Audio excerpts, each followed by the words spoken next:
Sup legends, it's been a while, and first off, I want to apologize for not posting for the last couple of months. I've been going through some changes in life and needed some time to get organized and get back on track again. But you know your boy still got it.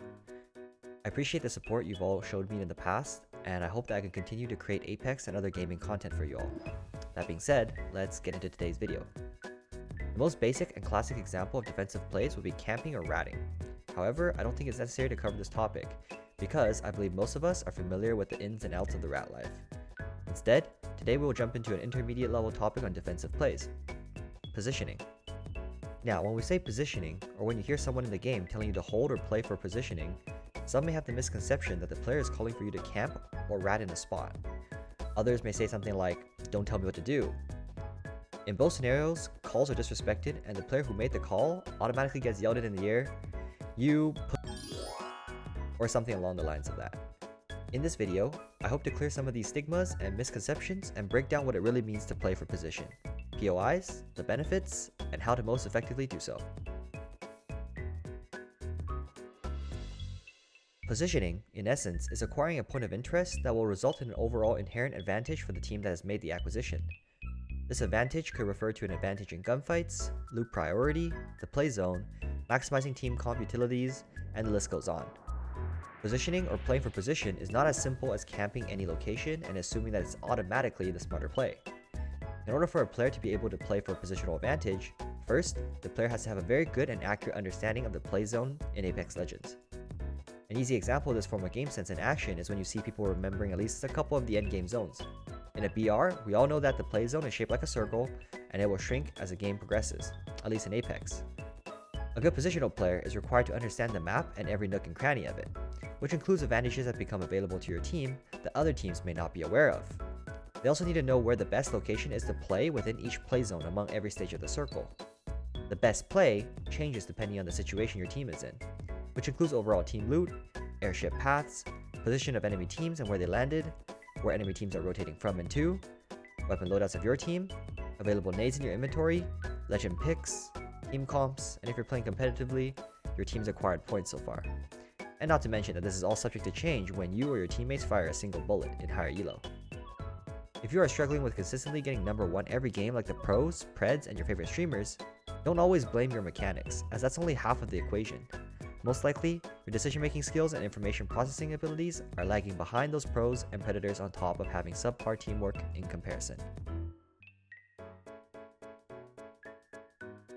This question becomes easier to answer after covering the points mentioned earlier. The reason why players want to play for position is because it gives an advantage for them in the game.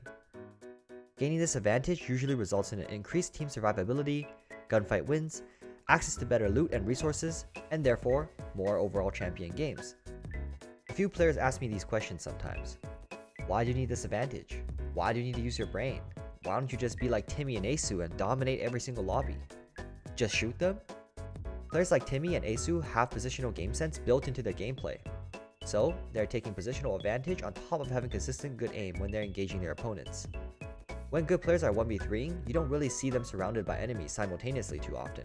They're always pivoting and taking 1v1s in quick succession.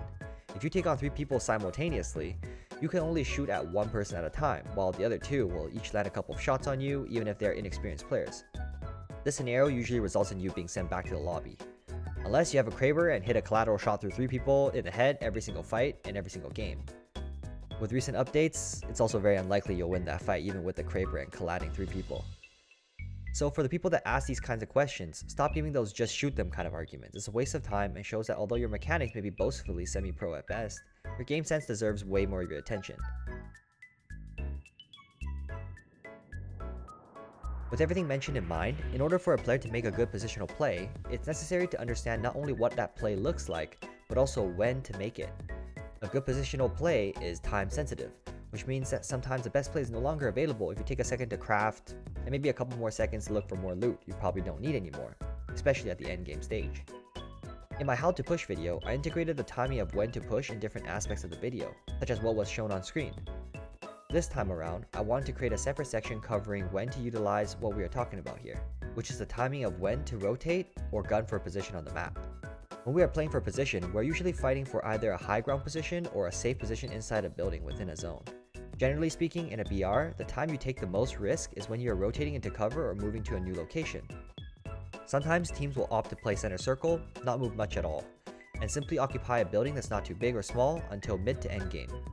Other teams may opt to go for an early engagement and then transition into playing for position using those early points as padding in case they don't get another engagement for the rest of the game. There are variations in how a player can play for a positional advantage, but there are situations where you need to prioritize positioning over everything else. A good rule of thumb is to remember to always focus on positioning yourself properly and take height as much as possible when your team is approaching a fight. Make sure to also understand when you need to back off from a fight, especially when the enemy has an advantage over your team or has severely out-traded your team. Resetting a fight is just as important because it allows you to reposition, recover, and re-engage your enemies in a more favorable manner.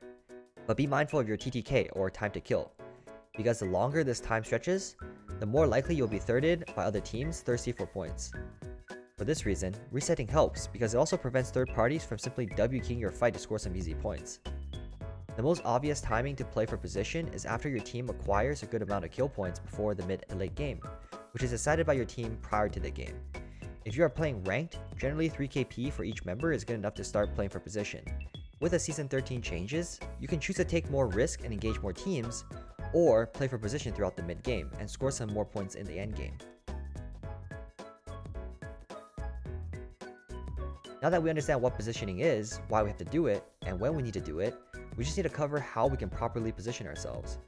There are several key things you want to keep in mind when you're thinking about making a positional play.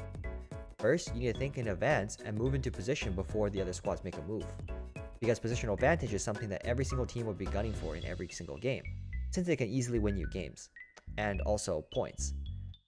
Move in advance to a secure high ground is usually the mainstream tactic in BR games. Taking a POI that's located higher than the available cover of your enemies yields you a great advantage, so always look out for those opportunities that will yield you higher ground. An alternative method is to acquiring better position is inside buildings, as mentioned earlier. This is because buildings offer you safe cover that guards your team against high ground, possibly nades, bullets, abilities, and also prevents your team from ever being caught in crossfire. You want to play inside a building where your team can comfortably cover the key spaces. This is to prevent people from sneaking into your building from back doors and surprising your team, which draws in third parties very quickly. The last thing is going to depend on your team comp a little bit, as every competitive team or high-ranking team should have at least one individual that's in charge of team mobility. These legend picks are usually Valkyrie, Octane, Ashe, Pathfinder, and Wraith. But let's be honest, Wraith is pretty much retired. If you're a good player, you can also make off-meta picks like Horizon work as well. These mobility legends are popular because of their movement potential, but they are also in charge of rotating your team and should not try to use their abilities too selfishly. That concludes my starter's guides on positioning. I know that there's a lot of variables I didn't talk about and things that can be elaborated a little, but we'll save that for another day. If you got this far into the video, thanks a lot, and I hope that this can help you out in your future games. Make sure to like and subscribe if you haven't already. I'll be posting as much as I can. I will try to have at least 1 to 2 videos up every week. Peace out, legends. Until next time.